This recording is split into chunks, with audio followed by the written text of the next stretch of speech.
بعض الناس يظن أنه إذا فكر في صلاته وسرح فإنه يشرع له سجود السهو. نقول لو سجدت لسجود السهو فصلاتك باطلة، لأنك زدت في الصلاة ما لا يشرع فيها. ولذلك فإن سجود السهو في الصلاة تارة يكون واجبا، وتارة يكون مندوبا، وتارة يكون محرما غير مشروع. إذن ألخصها لكم مرة أخرى فأعيدوها لي. موجب سجود السهو 3 أشياء: زيادة ونقص وشك. أما الزيادة فعمدها مبطل ويجب عند تذكر الرجوع.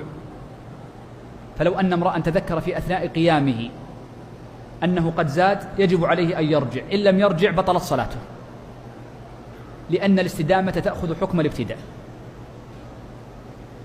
وأما الزيادة، نعم هذا الزيادة في الأركان. وأما السهو فيها فإنه يكون موجبا أي يجب لها سجود السهو، لأن النبي صلى الله عليه وسلم صلى 5 ركعات فسجد سجود السهو بعدها.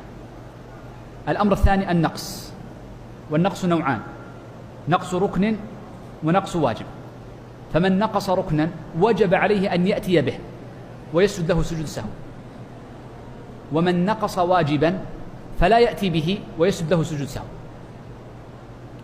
الأمر الثالث الشك، من شك في ترك ركن سجد له سجود السهو، سنتكلم عنه بعد قليل بتفصيل. ومن شك في ترك واجب لا يسجد له. صورة من شك في ترك واجب: شخص في التحيات قال: هل قلت سبحان ربي الأعلى أم لم أقله؟